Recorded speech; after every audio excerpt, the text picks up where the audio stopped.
Je le dis tout de suite, et bon, c'est une édition très spéciale aujourd'hui, mais vous ferez partie de ces collaborateurs à cette nouvelle tranche à 16 heures où on va analyser les relations canado-américaines, l'impact sur l'économie, l'impact sur la politique, donc les soubresauts. S'il n'y a pas eu le gros soubresaut aujourd'hui qui était craint, les tarifs, il y en aura d'autres, je suis sûr. Je vous lance là-dessus. Je vais commencer avec vous, Catherine. Est-ce qu'on a échappé au pire, d'après vous, le Canada?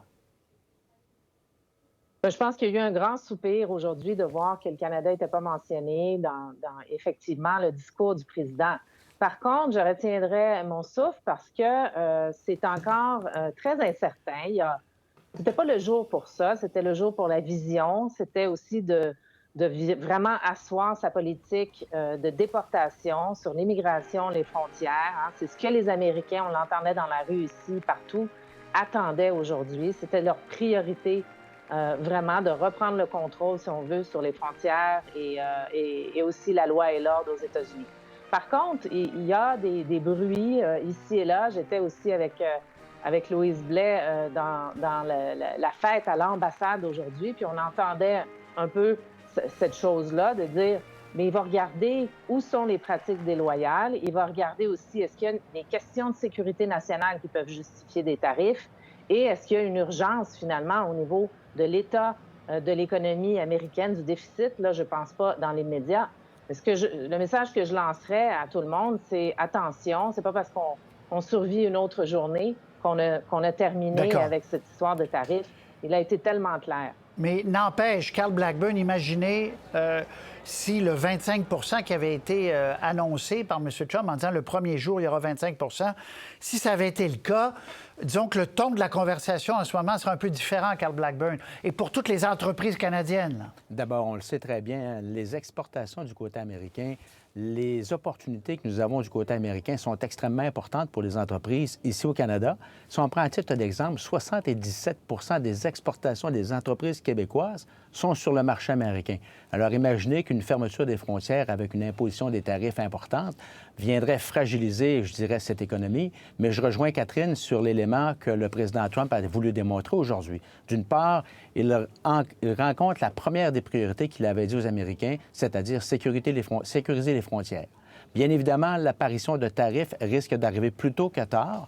Et dans ce contexte-là, il est important qu'on puisse, nous tenir prêts de notre côté, faire en sorte que les gouvernements soient prêts à répondre vigoureusement à l'imposition de tarifs du côté américain, mais en même temps qu'on puisse avoir également des mesures, des programmes qui vont supporter les entreprises canadiennes, les entreprises québécoises pour faire face à une tempête économique qui en aurait une dans un contexte de guerre commerciale.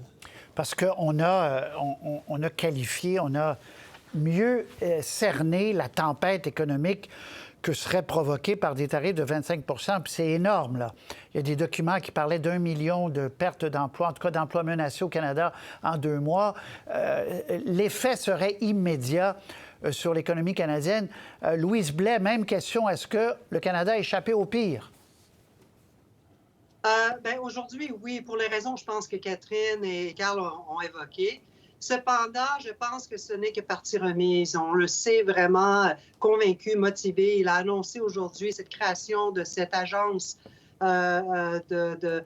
pour collecter les tarifs. Donc, il a besoin de ces revenus-là pour donner des baisses d'impôts à ses électeurs. Donc, je pense que il s'est retenu un peu. On entend parler de 2 camps ou peut-être même 3 camps à l'intérieur de son cercle rapproché qui ont essayé de peut-être, comme Catherine disait, mettre l'accent sur d'autres choses aujourd'hui.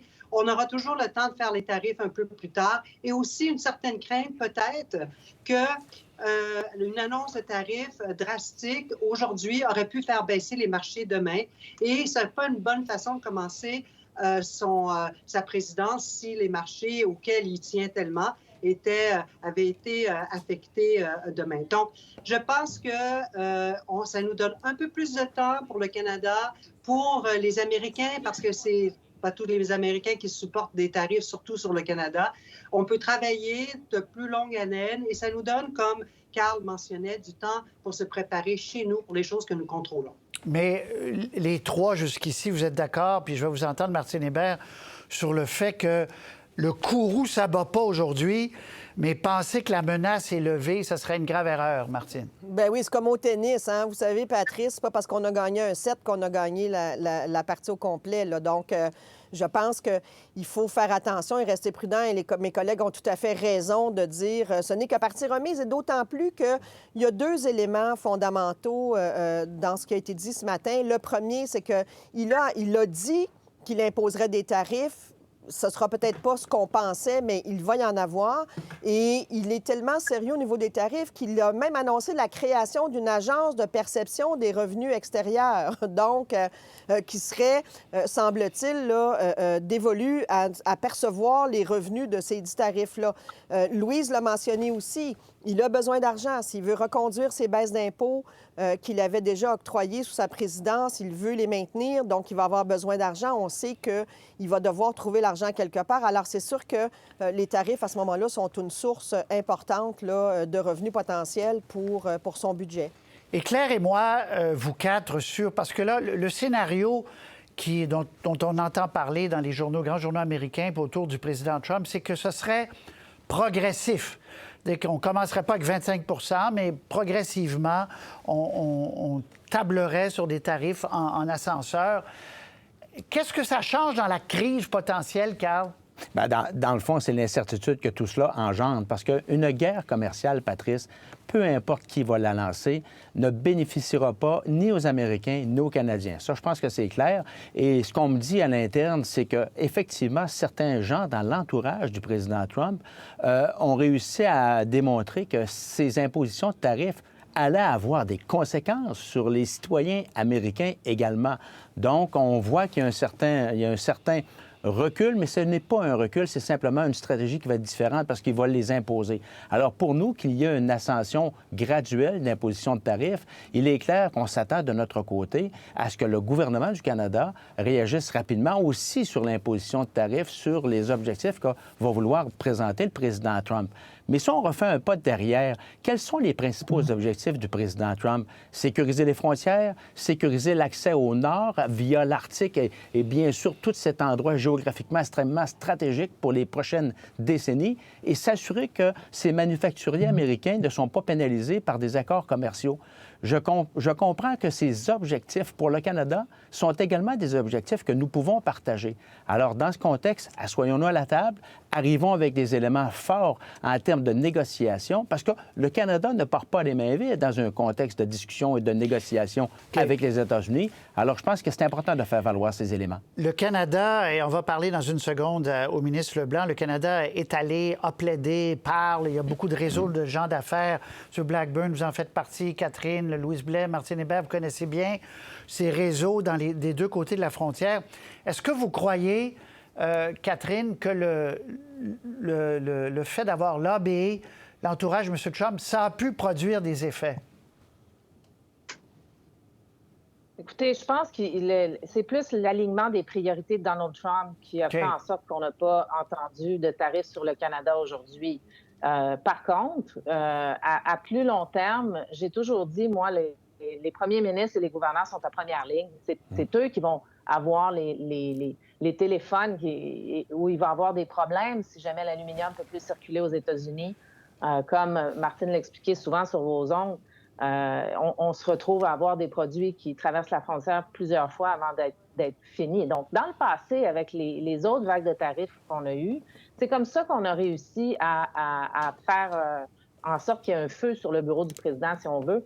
C'est en travaillant avec les premiers ministres, les gouverneurs, qui, eux, prenaient le téléphone et disaient « Ouais, un instant, là, ça va me coûter des jobs, ça va augmenter les prix. » Par contre, comme M. Legault nous a dit, quand il est revenu de France, il avait parlé à M. Trump, il a dit « Ça va faire mal aux Américains, M. Trump, pourquoi vous allez dans cette direction-là? » M. Trump lui a dit « I don't care. » Donc, je pense qu'il est aussi conscient qu'il y aurait des conséquences néfastes à court terme sur les Américains, mais il veut vraiment changer la fibre du pays. Il veut ramener dans le pays la fabrication et le manufacturier. Et ça fait partie, c'est ça, de l'histoire qu'il veut raconter, que désormais, c'est priorité, Louise Blais, à ce qui est produit chez nous, puis tout ce qui rentre de l'extérieur, bien, il y a un prix à payer pour que ça rentre de l'extérieur. Oui, et je pense qu'il veut tranquillement aussi éduquer ses électeurs, les Américains, parce qu'effectivement, il va avoir un peu une douleur, ils vont ressentir un peu une hausse des prix. Alors, il prépare le terrain. On voit que les annonces qu'il fait, c'est un peu en couche. Et je pense que, comme on l'a évoqué, il y a les gens d'affaires autour de lui ont réussi à le convaincre d'aller plus tranquillement, de faire un peu plus attention sur les secteurs, les endroits, le pourcentage de tarifs. Mais je reviens un peu sur l'idée, si c'est nous qui avons réussi à le faire changer d'idée, je suis d'accord que non, probablement pas, parce qu'il n'a pas mis de tarif sur personne d'autre non plus.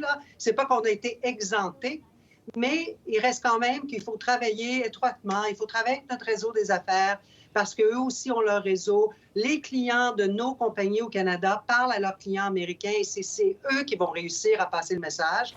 Et je pense que ça va être de longue haleine. Et il faut aussi suivre toutes les autres mesures que le président va prendre qui pourraient peut-être affecter notre compétitivité.